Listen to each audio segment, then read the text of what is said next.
lifted a finger to force the Kyiv authorities to uphold the Minsk agreement that guaranteed the safety of the citizens in those republics and a dignified future within Ukraine. I'd like to remind you that the Minsk Minsk agreements provided for a ceasefire, direct dialogue between Kiev and Donbass, granting it specific status through the adoption of a new constitution as well. All of these agreements were cynically flouted by the Kiev authorities, violating inter alia UN Security Council Resolution 2202. Western delegations not only were not astonished by this, but they secretly and also clearly supported it. If it hadn't been for this criminal connivance and hypocrisy, if the West had forced its subordinates in Kiev to uphold the basic human rights, the respect for their compatriots, and primarily their right to life, our special operation would not have been needed at all. The authorities of Ukraine clearly stated that Russians and Russian-speaking citizens of these regions were not people. Vladimir Zelensky, in an interview in August last year, said that everybody who considered themselves to be Russian or likes the Russian language for their sake and for the sake of their children should get out of Ukraine and go to Russia. Now the inhabitants of Donbass, Kherson and Zaporizhia Oblast are carrying out his cynical recommendation. They're returning to the homeland and they're taking their land with them that their forefathers lived on for centuries. Clearly, what also played a role, undoubtedly, was the fact that the population of Crimea was saved from the tragic situation unfurling in Donbass in 2014 when they chose to return to become a part of Russia. We've heard similar accusations of aggression and annexation. For 8 years, the people in Crimea has seen their lives change for the better. They live without fear for their lives. And we, over these past 8 years, have invested in the development of the region, and we've developed, like we're going to develop Donbass and other territories that Kiev is deliberately trying to bring to ruin.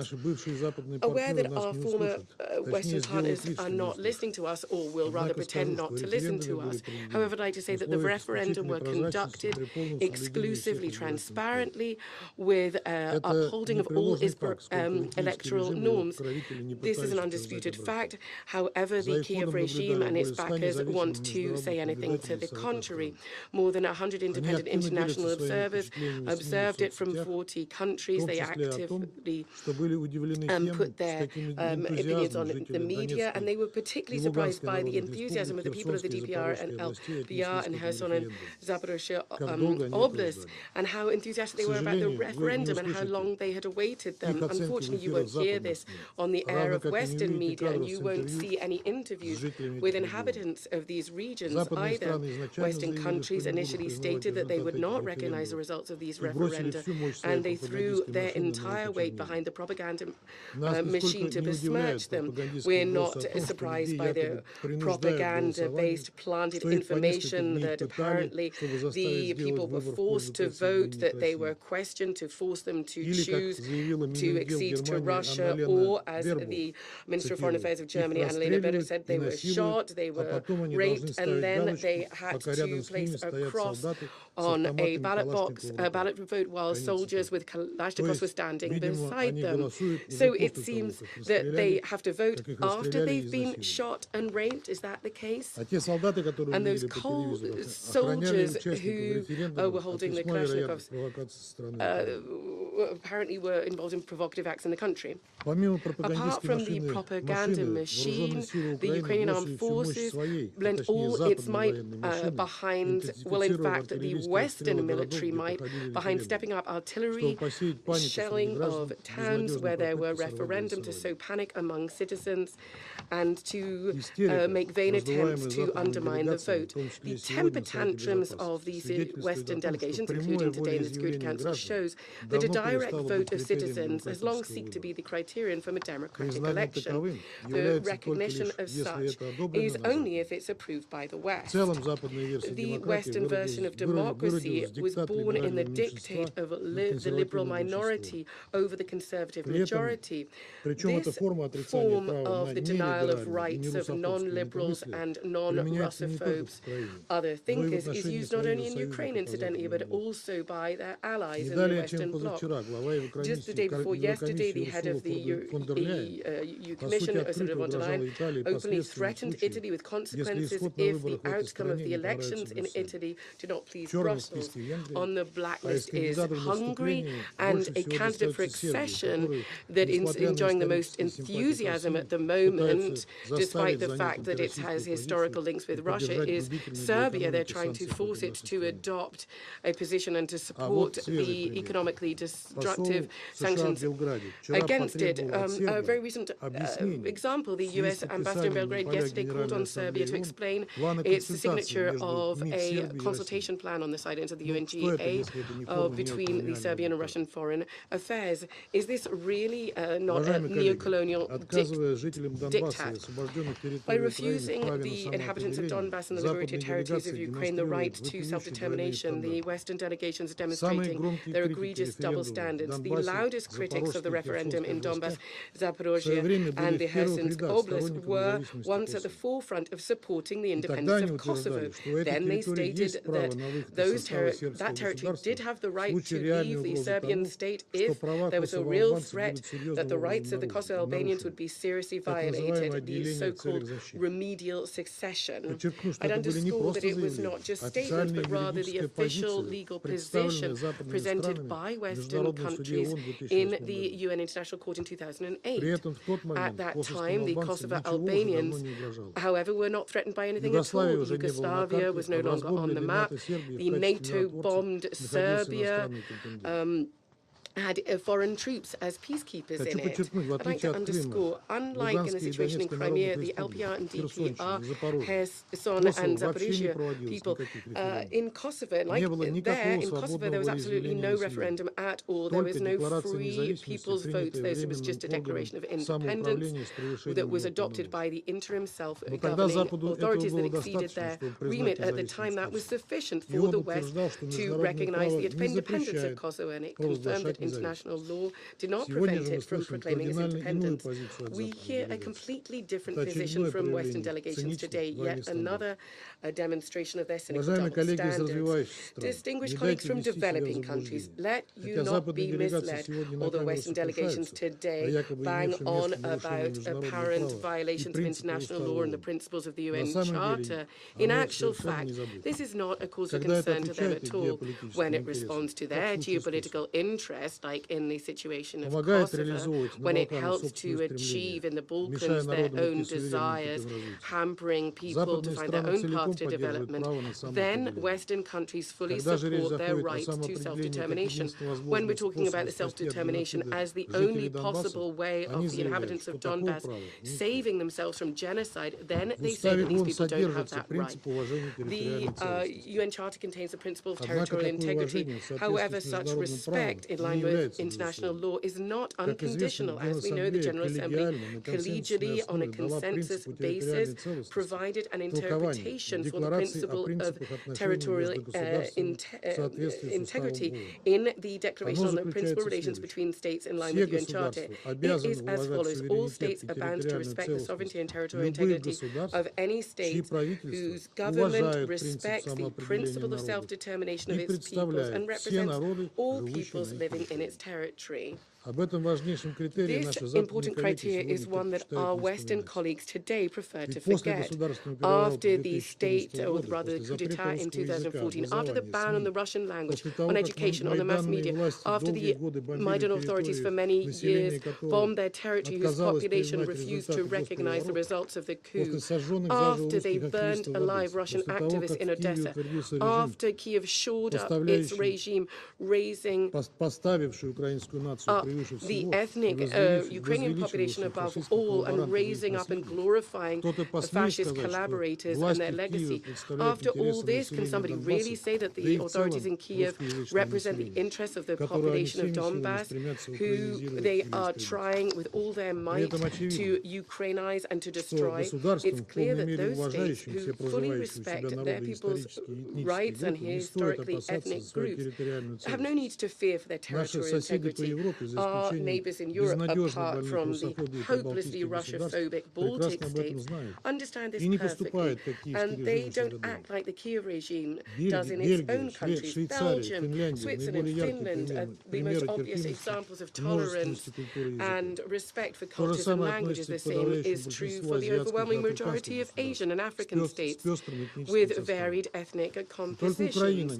It's just Ukraine, where the Russian-speaking population represents at least 40% of the population, got carte blanche from the West for its forced Ukrainization, despite in flagrant violation of any civilized norms and the recommendations of international organizations. So why is the West now astonished that the Russian troops in Ukraine are now being greeted as liberators?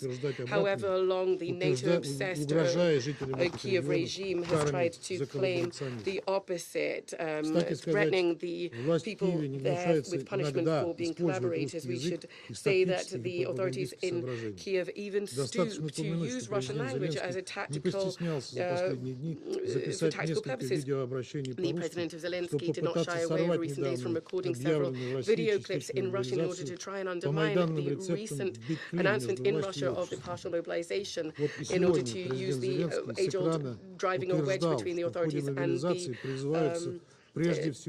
societies. They are saying that they are calling up non-ethnic Russians. That is what they're saying. And people who represent the indigenous peoples of Russia are being called up. That's what they're saying. But that is not what's happening in Russia. The Western propaganda regime has a hard time grasping what the mindset of the Russian people is. Our people understand where the truth lies and where lies are, what they're fighting for. They've done so for centuries, just as their forefathers, their grandfathers and great-grandfathers did. Time after time, in bloody conflict, we have, in different historic periods, we have insisted on our right to our freedom, our right to choose our own path.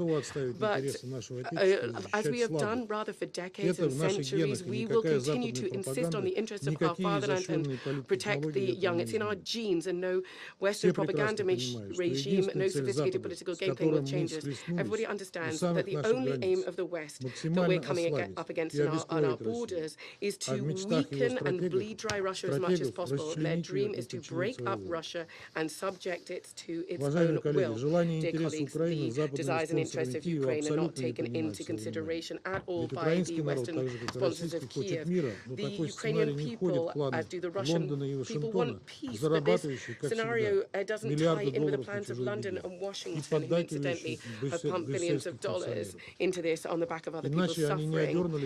And the obliging Brussels functionaries are going along with this. Rather, they're rebuffing Kiev in March. There were the stage operations in Bucha and the situation where they're trying to fight till the last Ukrainian. The situation is dire. Now, Kiev is being rejected not only by the people of Crimea and Donbas, but Kherson and Zaporozhye regions. This process is going to continue if Kiev does not recognize its mistake and its strategic errors and doesn't start to be guided by the interests of its own people and not blindly carry out the will of those people who are playing them. I'd like to believe that in the Security Council and in the GA there are colleagues who can tell Kiev what this actual truth really is. Thank you very much. Je remercie le représentant de la Fédération de Russie pour sa déclaration. Je vais à présent faire une déclaration en ma qualité de représentant de la France.